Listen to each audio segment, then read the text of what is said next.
नमस्कार विद्यार्थी मित्रों, केम छो? मजामां?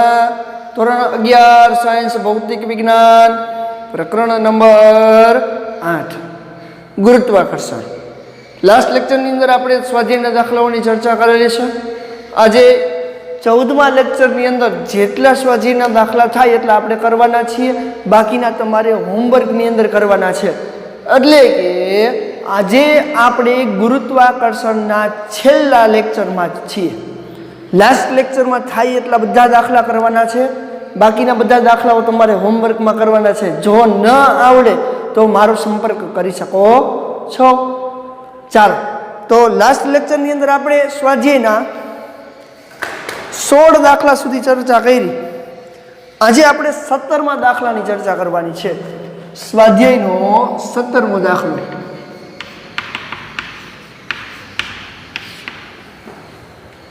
ચાલો, પૃથ્વીની સપાટી પરથી 5 કિલોમીટર પર સેકન્ડની ઝડપે ઉર્ધ્વ દિશામાં એક રોકેટ છોડવામાં આવે છે।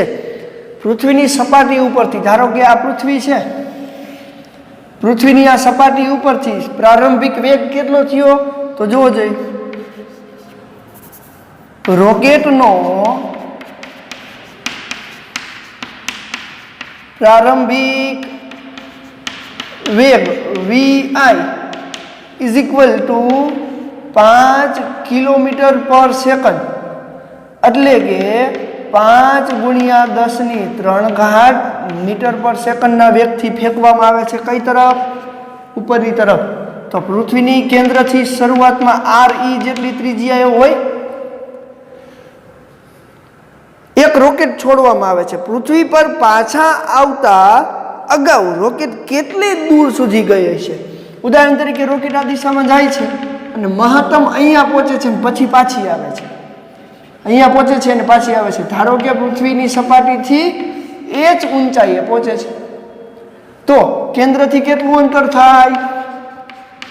re plus h। ખાસ જોજો, પૃથ્વીનું દળ me હોય। હાલો, પૃથ્વીની ત્રિજ્યા આપણે આપી દીધી છે, અહીંયા લખું છું। પૃથ્વીની ત્રિજ્યા re બરાબર 6.4 ગુણ્યા 10⁶ મીટર। જીની વેલ્યુ આપણે આપી દીધી છે, રેડી? અને પૃથ્વીનું દળ આપ્યું છે, પૃથ્વીનું દળ માસ ઓફ E બરાબર જે આપ્યું છે એ જ લખવાનું છે, 6 ગુણ્યા 10⁻24 કિલોગ્રામ। તો પ્રશ્ન શું છે જોવો જોઈએ। તો આવતા રોકેટ કેટલે સુધી દૂર જશે, એટલે કે પૃથ્વીની સપાટીથી કેટલી ઊંચાઈએ, પૃથ્વીની સપાટીથી કેટલી ઊંચાઈ સુધી એ જશે।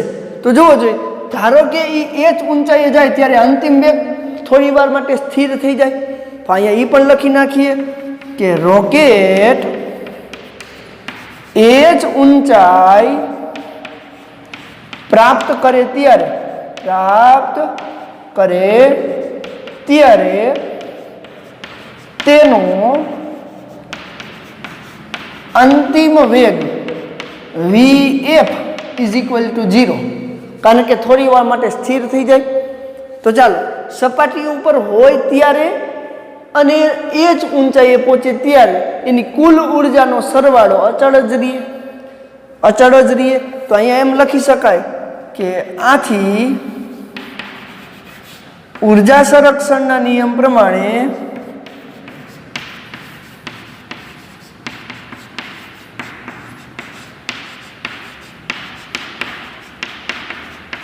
પ્રારંભિક ગતિ ઉર્જા ki વત્તા પ્રારંભિક સ્થિતિ ઉર્જા ki ui બરાબર અંતિમ ગતિ ઉર્જા kf વત્તા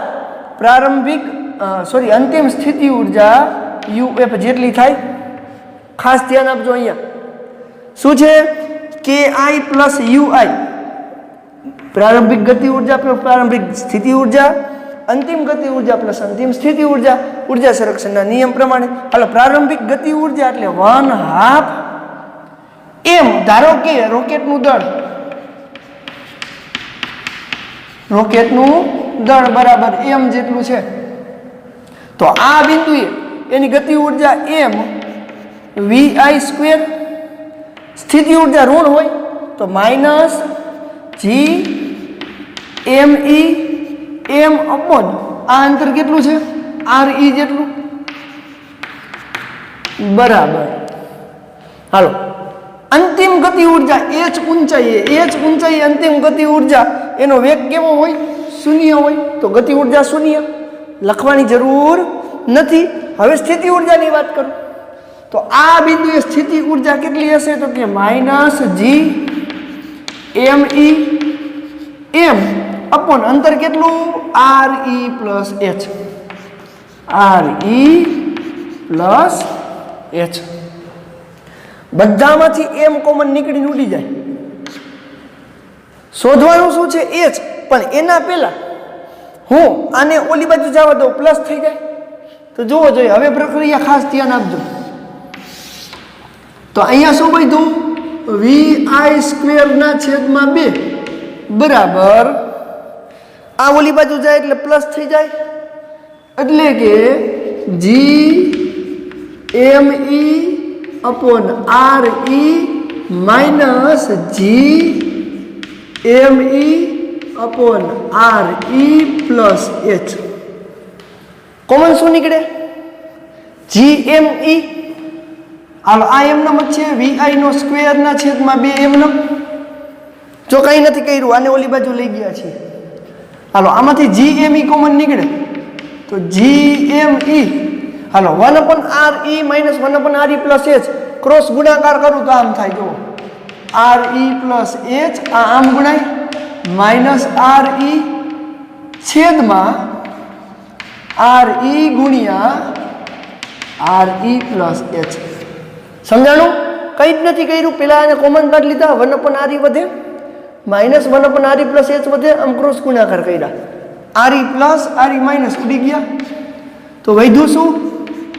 vi²/2 બરાબર gme.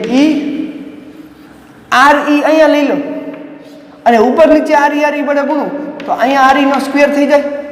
શું કામ? તો કે આટલાને g વડે દર્શાવી શકાય. ઇન્ટુ ઉપર h ઇન્ટુ re તો છે જ, કારણ કે re વડે ગુણ્યા છે. ખાસ જોજો, શું કરતો જાઉં છું પ્રક્રિયા મેથેમેટિકલ સ્ટેપમાં જ ધ્યાન આપવાનું છે. શું કામ re વડે ઉપર ગુણ્યા? આ re ને અહીંયા લઈ લીધા છે. તો નીચે શું વધે? re પ્લસ h તો છે જ. આની જગ્યાએ ગુરુત્વ પ્રવેગ g લખાય. શું લખાય? ગુરુત્વ પ્રવેગ g માટે vi²/2 બરાબર g into h into re ના છેદમાં re પ્લસ h. આને સામે જવા દો, અને આમ સામે જવા દો. શું થશે?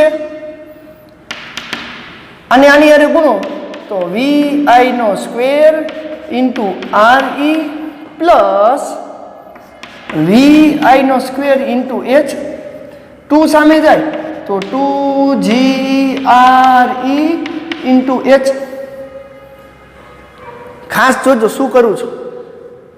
આ પ્રક્રિયામાં કંઈ નથી કર્યું. આને આમ સામે આને આમ જવા દીધો તો vi² બંનેને મળે. બંનેને મળે. હવે આમાંથી h જોઈ છે ને આપણે આમાંથી શું જોઈએ છે? h. તો આને આમ સામે જવા દો તો શું થશે? vi² re બરાબર આ ઓલ બાજુ જાય એટલે માઇનસ થઈ જાય તો 2g re h minus vi² into h. h common નીકળી જાય, બાકીનું બધું નીચે જવા દો. તો h બરાબર vi² re. આમાંથી h કોમન નીકળે ને બાકી બધું નીચે જાય તો શું થાય? 2g re minus vi². Clear છે? હવે આમાં બધી કિંમતો મૂકવાની છે. વીઆઈ એટલે પ્રારંભિક વેગ 5 ગુણ્યા 10 ની 3 ઘાત એનો વર્ગ. આરઈ પૃથ્વીની ત્રિજ્યા 6.4 ગુણ્યા 10 ની 6 ઘાત છેદમાં 2 જી એટલે 9.8 આરઈ એટલે પાછું 6.4 ગુણ્યા 10 ની 6 ઘાત માઇનસ વીઆઈ એટલે આટલું. વીઆઈ એટલે એ લખવાનું છે. ક્લિયર છે? કિંમત મૂકશો એટલે એ જ ઊંચાઈ મળી જશે. પણ આપણા માટે ખાસ અગત્યની આ બધી પ્રોસેસ જ છે. કિંમત મૂકી અને કેલ્ક્યુલેટરમાં કેલ્ક્યુલેશન કરી નાખો એટલે તમને જવાબ મળી જાય. ક્લિયર છે? આગળ તમારે આ બધાની કિંમત મૂકી અને જવાબ મેળવવાનો છે. ચાલો સ્ક્રીનશોટ પાડી લેજો. એક વસ્તુને જો ન સમજાય તો પાછો વિડિયાને આમ આગળ લઈ અને હું શું કરું છું એ જોઈ લ્યો. પ્રોસેસ ખાસ ધ્યાનમાં લેજો. ક્લિયર છે? ચાલો સ્ક્રીનશોટ લઈ લેજો.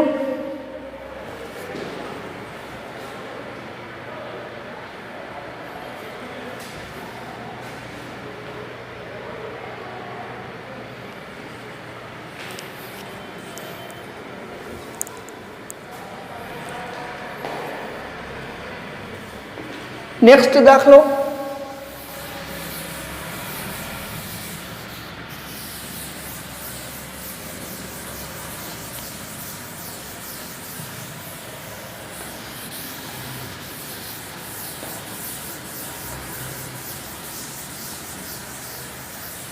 ચાલો સ્વાધ્યાયનો નેક્સ્ટ દાખલાની વાત કરીએ. 18મો દાખલો. શું કહે છે? જો પૃથ્વીની સપાટી પરથી પ્રક્ષિપ્ત પદાર્થની નિષ્ક્રમણ ઝડપ આપણને આપી છે. ચાલો પ્રક્ષિપ્ત પદાર્થની નિષ્ક્રમણ ઝડપને હું evolution velocity v of e is equal to 11.2 kilometre પર સેકન્ડ આપણને આપેલી છે. એક પદાર્થને આના કરતા 3 ગણી ઝડપે બહાર ફેંકવામાં આવે. આના કરતા 3 ગણી ઝડપ એટલે કે પદાર્થની પ્રારંભિક ઝડપ vi કેના કરતા 3 ગણી? પ્રક્ષિપ્ત પદાર્થ કરતા 3 ગણી. તો vi બરાબર 3ve થાય. 3 ગણી ઝડપે ફેંકવામાં આવે. પૃથ્વીની અત્યંત દૂરના અંતરે જતા એ પદાર્થની ઝડપ કેટલી હશે? એટલે કે અત્યંત દૂર તો કે અનંત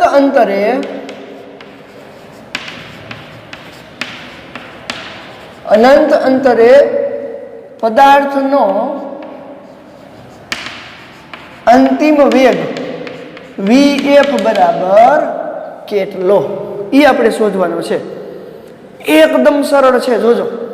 ચાલો પ્રારંભિક અંતર એટલે આપણને ખબર છે કે પૃથ્વીની સપાટી પર અને અનંત અંતરે કુલ ઉર્જાની વાત કરવી છે. તો ચાલો જોઈએ. હમણાં કર્યું એમ જ કે પૃથ્વીની સપાટી પર કુલ ઉર્જા બરાબર ખૂબ જ મોટા અંતરે એટલે કે અનંત અંતરે કુલ ઉર્જા, અનંત અંતરે કુલ ઉર્જા. હાલો પૃથ્વીની સપાટી પર કુલ ઉર્જા એટલે કે ગતિ ઉર્જા 1/2 mvi². પ્રારંભિક ગતિ ઉર્જા માઇનસ સ્થિતિ ઉર્જાની વાત કરું તો g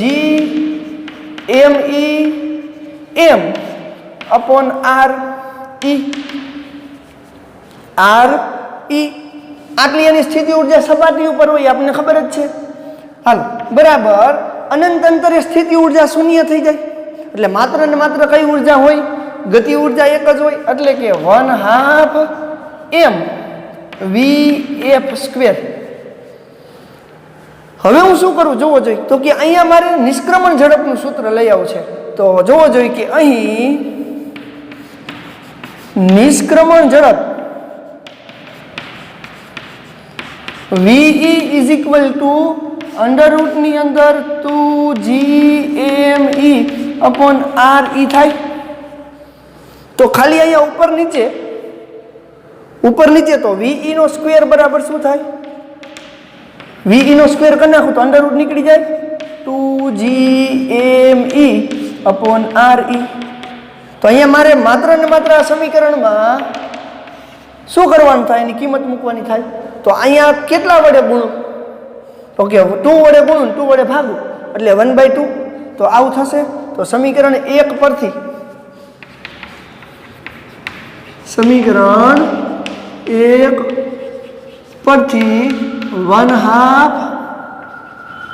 mvi સ્ક્વેર માઇનસ 1/2 ઉપર શેના વડે ગુણું? 2 વડે. નીચે 2 વડે ભાગું તો 1/2 2GME upon RE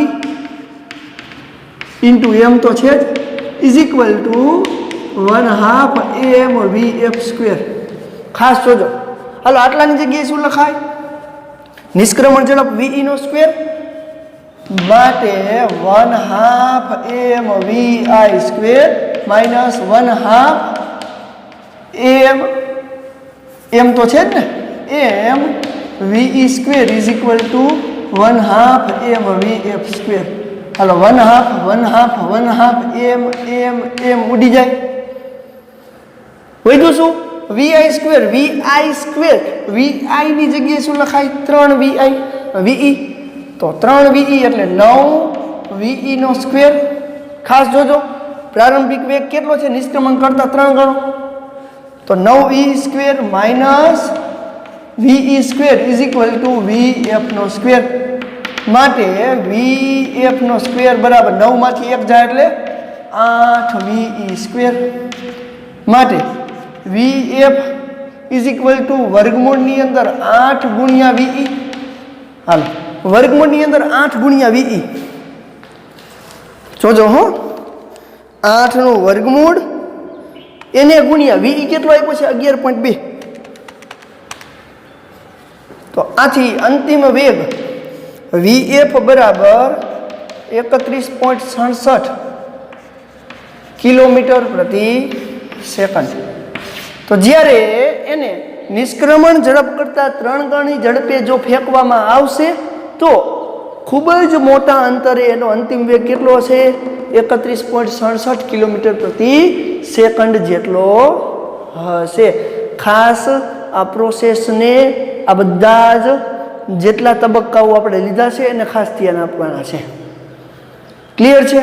ચાલો સ્વાધ્યાયનો 18મો દાખલો એકદમ સહેલો આવડી જાય એવો છે. જોઈ લ્યો. ચાલો સ્ક્રીનશોટ પાડી લેજો.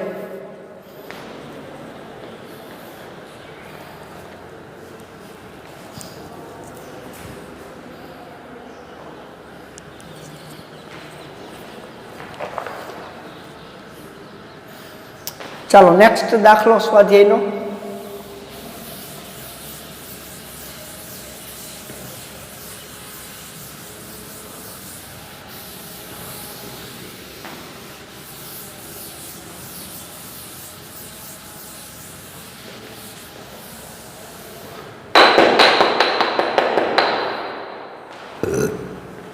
સ્વાધ્યાયનો એના પછીનો એટલે કે 18મો પૂરો કર્યો. 19મો દાખલો. ચાલો સ્વાધ્યાયના 19મા દાખલાની અંદર હું માત્ર ને માત્ર સૂત્ર તમને તારવી દઈશ. તમારે કિંમત મૂકી અને જવાબ મેળવવાનો છે. હાલ પૃથ્વીની સપાટીથી 400 કિલોમીટર ઊંચાઈએ એક ઉપગ્રહ કક્ષામાં ભ્રમણ કરે છે. જોજો હો. પૃથ્વીની સપાટીથી કેટલી ઊંચાઈએ? તો પૃથ્વીની સપાટીથી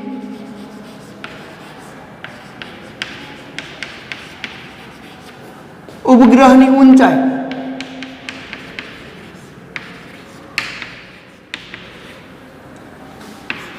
h બરાબર 400 કિલોમીટર. રેડી? એટલે કે 4 ગુણ્યા 10 ની 5 ઘાત 3 ને 2 5 ઘાત મીટર થાય. h બરાબર આટલું આપ્યું છે. ઉપગ્રહને પૃથ્વીના ગુરુત્વાકર્ષણની અસરમાંથી બહાર મોકલવા માટે કેટલી ઉર્જા ખર્ચવી પડે? એટલે કે ઉર્જાની વાત કરી છે. બીજું શું કીધું તો કે પૃથ્વી ઉપગ્રહનું દળ આપણને આપ્યું છે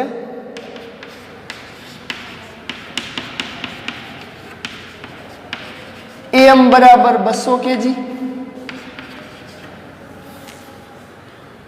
પૃથ્વીનું દળ આપણને આપ્યું છે me બરાબર 6 ગુણ્યા 10⁻24 kg કિલોગ્રામ. પૃથ્વીની ત્રિજ્યા આપણને આપી છે re બરાબર 6.4 ગુણ્યા 10⁶ મીટર અને g આપણને આપી દીધું છે. તો જો આપણે એવું કીધું કે પૃથ્વીની સપાટીથી 400 કિલોમીટર ઊંચાઈએ કોઈ એક ચોક્કસ કક્ષામાં ભ્રમણ કરતો કોઈ એક ઉપગ્રહ આપ્યો છે. ઉપગ્રહને પૃથ્વીના ગુરુત્વાકર્ષણથી મુક્ત કરવા કેટલી ઉર્જાની જરૂર પડે તો કે એની ગતિ ઉર્જા જેટલી જરૂર પડશે. તો અહીંયા લખી શકાય કે ઉપગ્રહને પૃથ્વીના ગુરુત્વાકર્ષણ ક્ષેત્રથી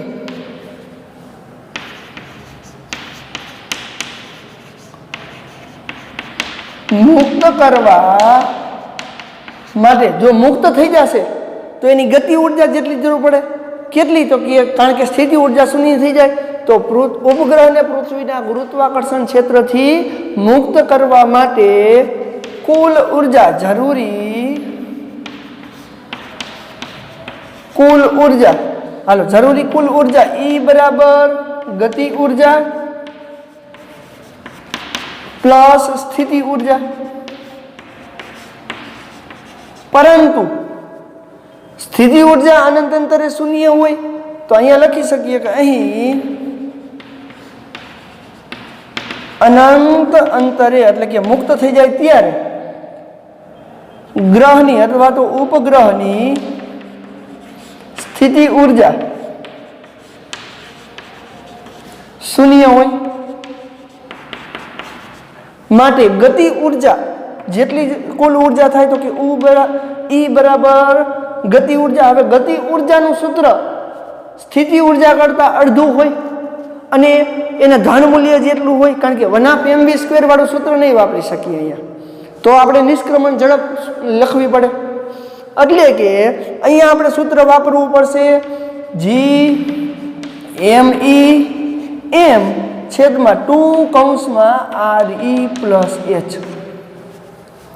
યાદ આવે છે થિયરીની અંદર આ સૂત્ર આપણે તારવેલું છે જે ગતિ ઉર્જાનું સૂત્ર છે અને ગતિ ઉર્જા એ જ એની કુલ ઉર્જા અનંત અંતરે કિંમત મૂકવાની છે. તો જુઓ જોઈએ E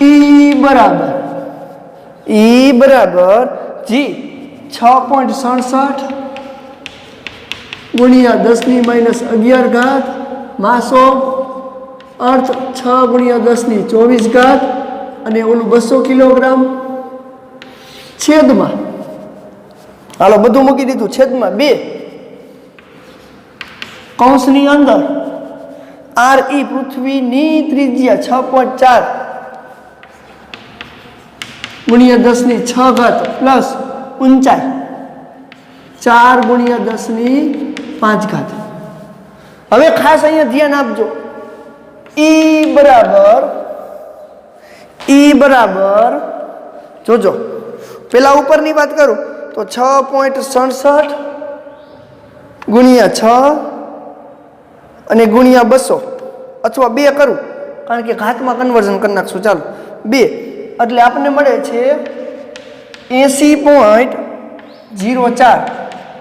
આ 200 માંથી 2 લીધા છે એટલે 10⁻2 આને આપી દઉં 26 તો 26 - 11 એટલે કે 10⁻15 ઉપર મળે છે. હવે છેદની વાત કરવી છે તો જુઓ તો ખાસ ધ્યાન આપજો અહીંયા 6 છે અહીંયા 5 છે તો અહીંયા કાં તો 5 કરો કાં અહીંયા 6 કરો. ચાલો જો અહીંયા 6 કરું તો 0.4 થઈ જાય તો 6.4 + 0.4 ગુણ્યા 2 એટલે કે 6.4 વત્તા 0.4 અને એને ગુણ્યા 2 એટલે અહીંયા આવશે 13.6 અને ઓલું 0 ઉપર 4 કર્યું છે એટલે કે 10⁶ ખબર પડી શું કર્યું ઘાતનો સરવાળો કેવો થવો જોઈએ સરખો થવો જોઈએ તો જ એ સરવાળો થઈ શકે તો હવે આપણે શું કરીએ કે 80.04 એને ભાગ્યા 13.6 તો આપણને મળે છે ઉર્જા E બરાબર 5.88 ગુણ્યા 10⁹ જૂલ તો કેટલી ઉર્જાની જરૂર પડશે તો પૃથ્વીની સપાટી પરથી જે h ઊંચાઈએ ગ્રહ ભ્રમણ કરે છે એ ગ્રહને મુક્ત કરવા માટે આટલી ઉર્જાની જરૂર પડે ક્લિયર છે ચાલો ખાસ જોઈ લેજો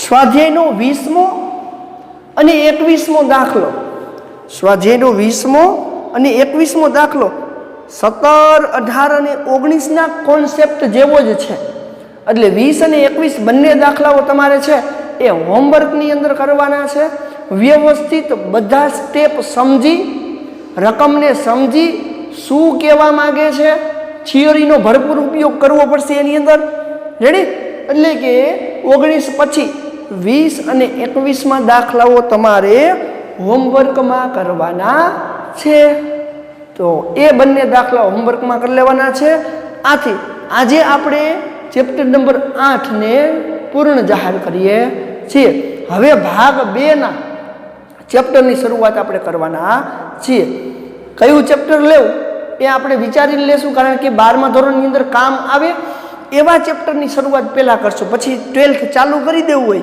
તો વાંધો આવે નહીં ક્લિયર છે ચાલો